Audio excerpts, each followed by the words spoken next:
বাংলায় একটা প্রবাদ আছে, অপেক্ষার ফল মিষ্টি হয়। রোজার দিনে প্রিন্স টিম মিষ্টি মুখ করাতেই হাজির হয়ে গেল। Very good news. তো নতুন পরিচালকের সাথে, নতুন নায়িকাদের সাথে এবং নতুন ভিলেনের সাথে শাকিব খানের এই মিক্সড ফ্লেভার আসলেই কি অনেক মিষ্টি, নাকি এখানে টক টক ভাব আছে? মিষ্টি। ও হ্যাঁ, আরে বুঝেই গেছেন, I am talking about Shakib Khan starrer prince pre blast. ও আজকের এই ভিডিওতে এটাই রিভিউ করব। তো কেমন আছেন আপনি আর আপনার উনি? হাই, আমি জনি। চলুন শুরু করি। ওয়েল, সত্যি বলতে মন তো খারাপ হয়েছে, কারণ এতদিন ওয়েট করানোর পর ফাইনালি এটা আমাদেরকে দেখানো হলো। তবে সব রাগ, সব অভিমান মাটি হয়ে গেছে এটা দেখে। আমি তো তাই চাই। যাই হোক, coming back to the main topic. First of all, যেহেতু এটা শাকিব খানের সিনেমা, তাই শাকিব খানকে নিয়ে না বললে কি হয়? সত্যি কথা বলতে পুরো টিজার একদিকে আর শাকিব খান একাই একদিকে। যদিও টিজারে মেইনলি শাকিব খানের ইব্রাহিম ক্যারেক্টারকেই ফোকাস করা হয়েছে, পুরো টিজার শাকিব খানের পাওয়ারফুল প্রেজেন্টকেই ফলো করেছে। Like Shakib Khan with his swag, energetic presence and powerful looks এই কারণেই বললাম, কারণ এখানে আমরা দুইটা ডিফারেন্ট শেড দেখতে পাই। লাইক একটা লং হেয়ার এবং আরেকটা শর্ট হেয়ার। প্রবাবলি এখানে শাকিব খানের ডাবল পার্টও থাকতে পারে, আবার সিচুয়েশনাল ওয়েতে ডিফারেন্ট লুকও দেখা যেতে পারে। আই এম নট শিওর, দেখা যাক। আর শাকিব খান এখানে যে একটা ডায়লগ বলে না, আমার সাথে যে ধান্দা করবে তার জন্য মিষ্টি, আর যে আমার শত্রুর সাথে ধান্দা করবে তার জন্য গুলির বৃষ্টি। এটা ভাই ভাইরাল হবে, যেমনটা হয়েছিল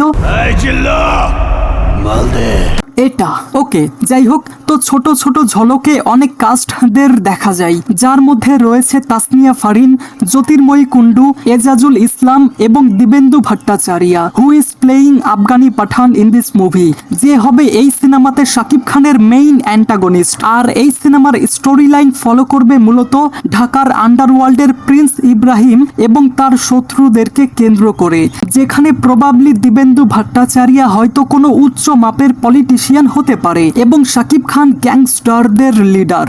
মিলিনি আমার কথা না। টিজারে সিনেমার স্টোরি সম্পর্কে তেমন তো আন্দাজ পাওয়া যায় না, বাট আমি যতক্ষণে ভিডিওটা বানাচ্ছি আই এম শিওর সোশ্যাল মিডিয়াতে এটার নেগেটিভ পয়েন্ট সবাই খুঁজে খুঁজে বের করে তারপর ক্রিটিসাইজ করবে। কারণ সত্যি বলতে হ্যাঁ, কিছু জিনিস আমার চোখেও লেগেছে। ওকে, আমি যেহেতু জানি সোশ্যাল মিডিয়াতে এটা নিয়ে বিতর্ক হবেই, তো আমি বলে দিচ্ছি, এই টিজারে অনেক ভিজুয়াল শট ফেক মনে হয়েছে। আপনি কি বলছেন? স্পষ্ট বোঝা যায় প্রিন্স টিম অনেক তাড়াহুড়োতে এগুলো ভালোভাবে কাস্টমাইজই করতে পারেনি। আমি একজন সাকিবিয়ান হয়ে বলছি, এটার থেকে বেটার আমি আশা করেছিলাম। স্পেশালি এটা একটু বেশি চোখে লেগেছে। আর বলো না ভাই, অনেকের কাছে এটা তুফান টাইপ ভাইব লাগতে পারে, অনেকে আবার বলবে এটা তুফানের মতো লাগলেও তার ধারে কাছেও নেই। তো আমি বলবো, আরেকটা তুফান কেন আমরা দেখব? আমরা একটা প্রিন্স দেখব। হ্যাঁ, যদিও পার্সোনালি আমারও ভিএফএক্স ভালো লাগেনি, বাট প্রবাবলি থিয়েটারে যাওয়ার আগে এটা সলভ হয়ে যাবে। No tension.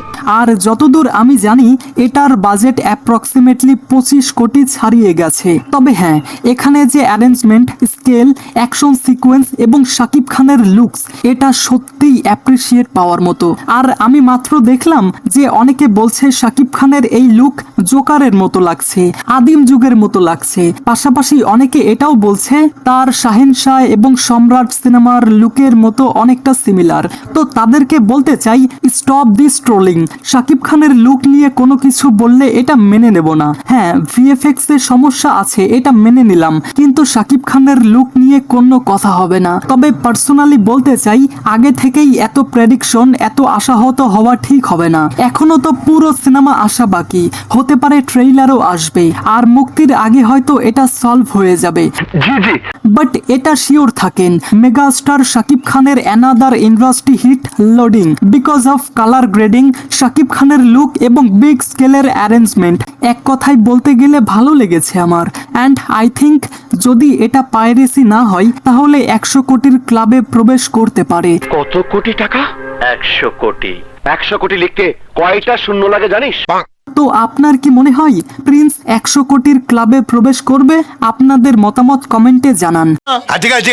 See you in the next video. Thanks for watching, guys.